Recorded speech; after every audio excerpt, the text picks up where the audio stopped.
Ang kwento ay unti-unting nagbubukas sa isang mapayapang lungsod na inaatake ng isang monstrusong nilalang na tinatawag na kaiju. Ang buong lungsod ay nag-aalalang inilalabas ang kanilang emergency at inuutusan na lumikas sa ligtas na lugar. Ang kaiju ay napakalaki at nagdudulot ng malaking pinsala sa pamamagitan ng malawakang distraction. Sa kabutihang palad, ang puwersang depensa ay madali namang dumating at nagsimulang labanan ang nilalang na ito sa pamamagitan ng pagpapaputok dito habang ang eksena ay nag-unfold. Ang mga tagamasid ay may kasamang sigasig na nag-aabang kung aling dibisyon ng puwersang depensa ang darating upang iligtas ang lungsod. Lumabas na ang ikatlong dibisyon ang kanilang tatanggapin at walang oras na sinayang sa pagsisimula ng kanilang atake sa kaiju, kasama sa kanila ang isang matapang na babae na may hawak na makapangyarihang kanya na ginagamit ang lubos nitong lakas upang tumagos sa kaiju at sa huli ay tapusin ang buhay nito. Iniwan siya ng ating pangunahing tauhan na si Kafka na nabighani sa dangal na ipinakikita ng laki ng halimaw na may mga piraso ng katawan na nakakalat sa paligid. Sinabi ni Kafka sa kanyang grupo na walang alinlangang kailangan nilang magtrabaho ng sobra-sobra upang linisin ang mga kalat pagkatapos ng laban. Ang mga tagalungsod sa paligid ay sumisigaw para sa ikatlong dibisyon na kinikilala ang kanilang matagumpay na misyon ng walang anumang pinsala. Habang naglalakad ang mga bayani palayo sa napahiwalay na halimaw, si CFA ay lumalapit dito sapagkat ang kanyang trabaho ay nagsisimula pagkatapos ng laban. Siya at ang kanyang grupo ay responsable sa mga gawain na hindi napapansin at hindi pinapahalagahan ng iba. Sila ang may pananagutan sa pagbubunyag ng nilalabang kaiju at pagtatapon sa mga ito. Tinutupad ni Kaka ang tungkulin na ito sa pamamagitan ng pag-ekstrakta ng isang sample ng halimaw at pag-iimbak nito sa isang drone. Ang kanilang papel ay maaaring hindi kasing karangalan ng pagsusugpo sa halimaw ngunit ito ay isang natatanging uri ng labanan sa sarili nitong paraan, napapakita ito ng mapansin ni Kaka na mayroong taong humahawak ng bagay na hindi dapat at nagdulot ito ng pagsabog na nagdulot ng pinsala sa isa. Sa kabutihang palad, may karanasan na si Kaka sa mga ganitong pinsala kaya't pinamamahalaan niya ang sitwasyon ng maingat. May napakalaking trabaho sa harap ng mga individual na ito at ikinakalungkot ni Kaka kung paano inaasahan ng mga boss nila na linisin ang napakalaking kalat sa loob lamang ng isang linggo. Biglang ipinaalam kay Kaka na ililipat siya sa ibang lugar dahil sa kakulangan ng tao at siya ay nagulat nang malaman na siya ay ilalagay sa mga katinoan. Tinatak si CFA nang hindi niya gusto habang ang iba ay nag-uusap tungkol sa mga nakakabahalang kondisyon ng mga katinoan, sa pagdating sa kanyang bagong tungkulin, agad na nawalan ng gana si CFA dahil sa kasamaan ng paligid. Gayunpaman, bilang isang masipag na manggagawa, tinataguyod ni Kaka ang kanyang sarili sa kabila ng kanyang hindi kagandahang pakiramdam upang matapos ang gawain. Pagdating ng gabi pagod na umuwi si Kaka at ginawa ang kanyang makakaya upang alisin ang amoy mula sa trabaho. May balita tungkol sa Division 3 at ang kanilang 27 anyos na kapitan na may pangalang Mina. Nakakamangha kung paano siya hindi lamang naging kapitan kundi nagtagumpay din sa paglaban sa daan-daang kaiju. Sa pagtingin balik, malinaw na sila at si Kaka ay magkaibigan at siya ay lubos na emosyonal nang magkasundo sila na alisin ang Keilo sa kasamaan. Si Mina ay naging lubos na sikat at kilala at may usap-usapan pa na maging kandidato siya para sa pangulo ng puwersang depensa. Hindi maiwasan ni Kaka na magtanong kung paano siya napunta sa kabilang panig ng mga bagay ngunit sinusubukan niyang hindi magpalungkot dahil sobrang nakakabigla. Binibigyang diin niya sa sarili na ang paglilinis ay isang mahalagang trabaho na tumutulong sa mga tao at nagpapasalamat siya sa kakayahan na magsarap ng kanyang paboritong pagkain at magkaroon ng isang kasiyasang apartment. Sa palagay ni Kaka, sapat na ito kaya't simpleng natutulog na lamang siya. Sa sumunod na umaga, nang dumating si Kaka sa trabaho, ipinakilala siya sa isang bagong estudyanteng part-time na may pangalang Ichaka na determinadong sumali sa puwersang depensa. Binanggit ng kaibigan ni Kaka na mayroon ding pangarap na gaya ni Kaka ngunit sa huli sumuko at naging isang may karanasan na kawani sa kumpanya ng paglilinis. Na-curious si Aika tungkol sa dahilan kung bakit sumuko si Kaka kaya ipinaliwanag ni Kaka na natanto niya ang kanyang kakayahan. Sumubok siya ng kanyang makakaya ngunit mayroon palaging mas magaling kaysa sa kanya. Sa kabila nito, sinusubukan ni CFA na panatilihin ang positibong pananaw, gayunpaman, si Ichaka ay seryoso at mariing sinasabi na hindi siya susuko sa anumang dahilan. Hindi maunawaan ni Ichaka ang loika ni Kaka at wala siyang pagnanasa na maintindihan ito kaya't siya ay pumunta lamang upang magpalit ng damit.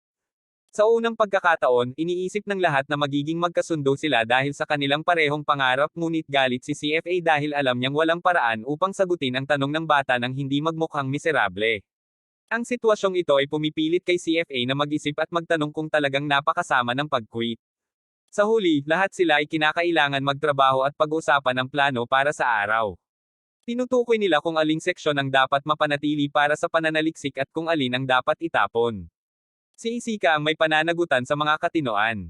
Natutuwa si CFA sa positibong pananaw ng bata ngunit nalulungkot siya sa malaman na magtatrabaho siya sa mga katinoan para sa pangalawang sunod na araw. Ipinabatid sa kanya na ito ay dahil magaling siya sa pag-handle ng mga katinoan kaya't pinangangako ni Kaka na patunayan ang kanyang mga kasanayan. Binanggit ng supervisor ang pagiging reklamador ni Kaka ngunit kinilala ang kanyang masigasig na pagtatrabaho. Kung pumasa lamang siya sa pagsusulit, maaari siyang maging isang mahusay na opisyal ng puwersang depensa. Sa huli, natuwa si CFE na makita na nandidiri si Aiko sa gawain sa katinoan ngunit nahihirapan siyang pigilin ang sarili mula sa pagsusuka. Bigla na lamang, napansin ni Kaka na hindi nagdala na maraming pagkain ang bata at nanghusga si Aika na may mababang ganang kumain. Gayunpaman, inalok ni Kaka ang isang bitamina na inumin. Tinatrabaho niya si Ichaka na kumain ng malaking halaga ng pagkain at inumin upang tiyakin na makakaya niya ang araw ng trabaho.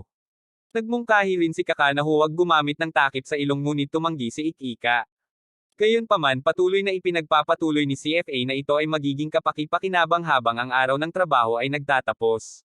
Isang grupo ang umalis ng mauna pagkatapos ng pagtatapos ng paglilinis. Nagpapasalamat si Kafka na makita na malamang tapos na ang pinakamahirap na bahagi ng paglilinis. Sa kakaibang paraan, lumapit si Yoo kay CFA at iniisip ni CFA na nais niya ng isang rematch mula sa kanilang nakaraang wrestling match. Sa halip, ipinahayag ni Aiko ang pasasalamat para sa tulong ni Kaka sa buong araw bago umalis. Binanggit ni Aika na itinaas na ng puwersang depensa ang limitadong edad hanggang sa 33 taong gulang bagaman kinikilala ni Aika na hindi ito ang kanyang konsiderasyon, napansin niya ang isang bakas ng lungkot sa mukha ni Kaka habang pinag-uusapan ang puwersang depensa noon.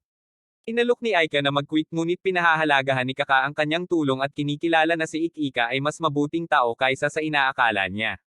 Sa kabila ng pagsisikap ni Ikika na panatilihin ang kanyang matatag na pagkatao, naalala siya ng isang halimaw na sumalakay sa kanya. Inisave siya ni Kaka sa huling sandali ngunit iniwan si Ichikawa sa kritikal na kondisyon. Nalito sa paglitaw ng halimaw, tinawag si Ichikawa na Yojo at kinailangan ni Kafka na muli siyang iligtas mula sa pagwawakas. Inihimok ni Kafka si Ikika na tumakbo para sa tulong ngunit tumanggi itong iwan ang piling ni Kaka, na pinaalalahanan si Ikika ng kanyang tungkulin na sumali sa puwersang depensa. Sinisikap ni Kaka na kailangan niyang umalis upang mabuhay, nag-aalinlangan si Ikika sa wakas at umalis habang si Kaka ang humahawak sa nakakatakot na halimaw sa mga kalsada, halos iwasan ang mga atake nito. Pagkatapos kumuha siya ng maikling pahinga sa pamamagitan ng pagtakbo sa isang makitid na gusali at pagtakas sa pamamagitan ng isang salamin. Isa pang tingin ay nagpapakita na parehong si Kaka at Mina ay nawala ng kanilang paaralan at tahanan.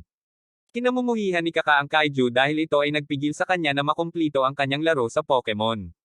Naramdaman ni Mana ang panghihinayang sa pag-unawa na ito ang kanyang solong problema ngunit nananatiling may positibong pananaw si Kafka. Gayunpaman, naramdaman ni Mana ang kalungkutan ng mamatay ang isang pusa na may pangalang Moiko. Naging seryoso sila habang pinagmamasdan ang malawakang pinsala na dulot ng kaiju at sabay-sabay na nagdedeklara na sumali sa puwersang depensa. Sa unang yugto, nagtatawanan sila sa isa't isa para sa kabayanihan na ito dahil sa kanilang murang edad ngunit sa huli ay nagpasya silang magkaroon ng isang kompetisyon upang matukoy kung sino ang maaaring maging pinakamatibay na opisyal. Naniniwala ng matibay si Kaka na maaari nilang maabot ito at ipinahayag na kanilang lilipulin ang lahat ng Keilo kasama-sama. Pagbalik sa Neralisa ni kasalukuyang Kaka na ang mga bagay ay nagiging masama ang takbo. Ang mga monstrusong nilalang ay walang tigil na naghahapag ng mga gusali sa kanilang paghabol sa kanya. Determinado na labanan ito, nagpasya si CFA na tumutok sa mga binti ng halimaw ngunit nabigo ang kanyang mga pagsisikap habang ang nilalang ay mabilis na nagtutol, iniwan si CFIC na nagtatanong kung paano nauwi sa ganitong paraan ang lahat. Sa sobrang sakit, sumisigaw si Kaka habang walang awa itong tinapakan ng halimaw, ginawa siyang hindi makagalaw dahil sa may basag na binti, walang pag-asa at sa bingit ng pagiging isang mahinang biktima ng halimaw, nauwi sa desperasyon si Kaka ngunit binuwag ito ni Ichaka na dumating sa tamang oras upang iligtas siya. Bagamat tinawag siya nitong tanga, ipinaliwanag nito na naabisuhan na niya ang puwersang depensa. Sinasabihan ni Kaka ang kanyang sarili na siya ay isang hanggal na bumalik ngunit ipinaalala sa kanya ni Ikika na kung iniwan niya si Kafka, hindi niya kailanman magiging pagkakataon na maging isang opisyal ng puwersang depensa. Sa sandaling iyon pinuno si Kafka ng mga alaala ng pagtanggap niya ng sulat ng pagtanggi mula sa puwersang depensa na nagwasak sa kanyang mga pangarap. Sinumpa niya ang kanyang sariling walang kabuluhan habang si Ikola ay matapang na nakipaglaban sa halimaw, lumakas ang galit ni Kaka na napagtanto na hindi siya nagbago sa lahat. Sumabog ang pagka-frustrate ni Kaka habang nakatulala siyang nanunood habang ang pusa ng kaibigan ay nasa panganib, at ngayon ay hindi niya maipagtanggol ang bagong bata sa trabaho.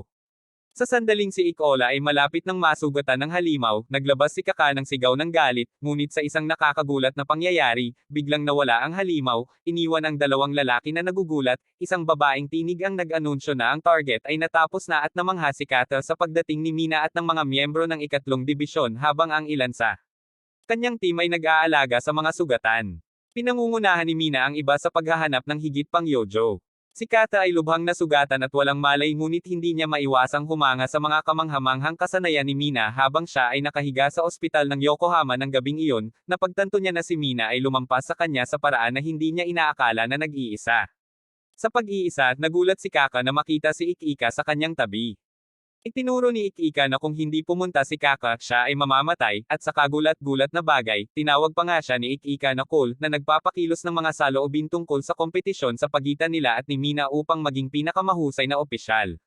Naniniwala si Icha na dapat magpursige si Kaka ng karera bilang isang opisyal ngunit binigyang diin niya na ang desisyon ay sa huli ay nasa kamay ni Kaka.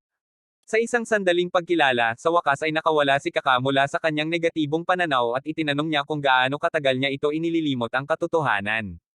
Nagpahayag siya ng pasasalamat kay Iala at kinikilala na siya ay tunay na mabuting tao. Bagamat naniniwala pa rin si Kaka na ang pagbibigay sa sarili ay hindi kinakailangan sa kasamaang palad, nauunawaan niya ang kahalagahan ng pagsasabi ng totoo sa kanyang sarili. Sa bagong lakas ng loob, nang ahas siyang ipahayag na muling sisikapin niyang maging isang opisyal ng puwersang depensa ngunit biglang naantala ang kanyang matapang na pahayag nang siya ay magulantang sa pagkakakita sa isang halimaw na lumulutang sa itaas niya. Sinasabi ng nilalang na natagpuan na nito siya at puwersahang pumapasok sa bibig ni Kaka, nag-aalala si Ikika kung okay si Kaka ngunit malinaw na siya ay nag-aalala sa paghinga at nanginginig siya. Pumunta si Aika upang siya ay tignan subalit nagulat siya sa pagkakita ng isang halimaw sa kama ni Kaka. Sa isang casual na pagtingin ni Kaka kay Iala at pagkatapos ay sa kanyang sariling pagmumuni-muni, unti-unting nauunawaan ni Kaka ang pangyayari kaya't sinisikap niyang kalmayan si Icha at sabihin siya ito talaga. Ngunit biglang, isang matandang lalaki ang dumating upang tawagan ang puwersang depensa. Nagsimula na ang mga kasamaan ng isipan ni Kaka habang iniimahin ang mga magagawa ng puwersang depensa sa Kaju. Sa gitna ng kaguluhan, itinutulak ni Icha si Kaka na tumakbo. Nang mag-isa si Kaka, ipinapayo niya si Mina kung paano immobilize ang Kaju na mayroon siyang talaan sa pag-atake sa mga binti at pag-ikot nito. Bagamat takot, pinapangako ni Kaka kay Mina na nandoon siya para sa kanya kapag dumating ang oras. Sa kasalukuyan, iniisip ni Mina kung paano ang pangakong iyon ay isang kasinungalingan. Biglang, natanggap ni Mina ang balita ng pagkakakita ng isang kaiju sa ospital ng Yokohama at walang takot na ipinahayag na siya ang bahala dito. Siya ay naghahanda na sumugpo kasama ang kanyang mga opisyal upang paksain ang kaiju. Doon nagtatapos ang video na ito. Kung gusto mo pa ng ganitong video mag-follow, subscribe at like na sa channel ko. Maraming salamat.